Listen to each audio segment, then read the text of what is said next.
Grover Goes to School by Dan Elliott, illustrated by Norman Chartier. Today was the big day. It was the first day of school for Grover, and Grover was ready before the sun came up. His mother gave him a brand new pencil box, a new box of big crayons, a lunch box full of jelly sandwiches, and a big hug and kiss goodbye. "I will be the only one from Sesame Street," said Grover. "What if nobody likes me?" His mother smiled. "Just be yourself," she said. "You are very lovable." But Grover was not so sure. He walked slowly to school. "I will try hard to make everyone like me," he said. At school, the teacher gave all the children a big hello. "My name is Mr. Lester," he said. "And what are your names?" One by one they said their names. Truman, Jill, Molly, Bill. "Oh," said Grover to himself, "there are so many children." Finally it was Grover's turn. He stood up and said shyly, "I am Grover. I want to be friends with everybody."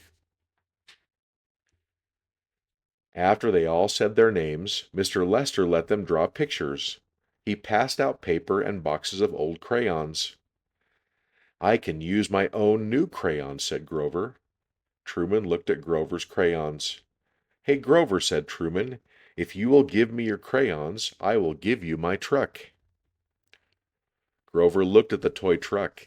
It was missing 3 wheels, and Grover loved his new crayons. "Oh dear," Grover said to himself, "if I say no, Truman will not like me." So he gave his crayons to Truman and tried to play with the truck. Bumpity bump bump went the truck. It was not much fun. Soon Mr. Lester said, "Time for milk and cookies. But before you eat, you must clean up."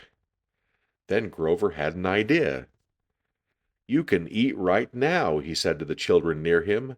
"I, Grover the cleaner upper, will put everything away." The children ran to the cookies. "Thanks, Grover," they shouted. Grover cleaned up the crayons, the lumps of green clay, and the blocks on the floor. "Now I will get my cookie," said Grover happily. But all the cookies were gone. "Oh no, we forgot to save a cookie for Grover," the children said.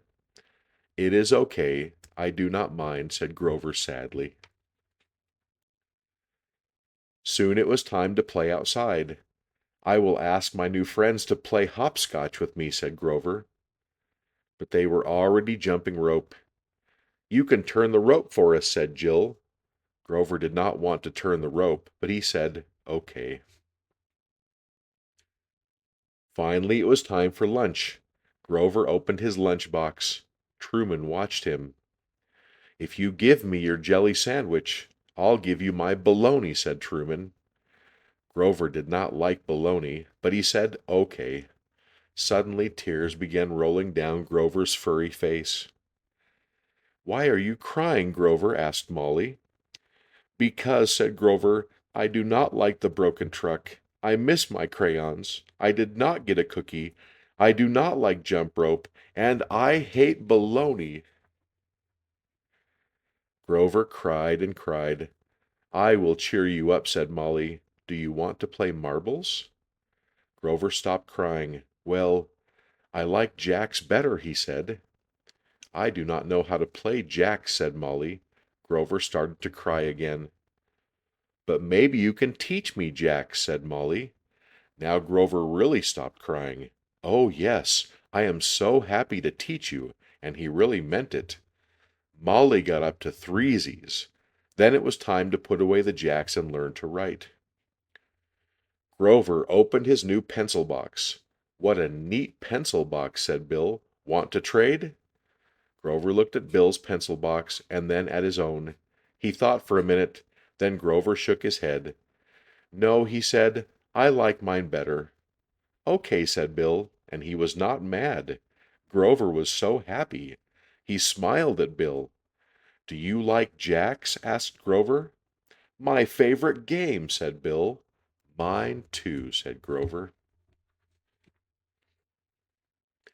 After school, Grover, Bill, and Molly played jacks. Then Grover ran home. I have 2 new friends, he told his mother. 2 new friends in one day, she said. That is a lot. It sure is, said Grover.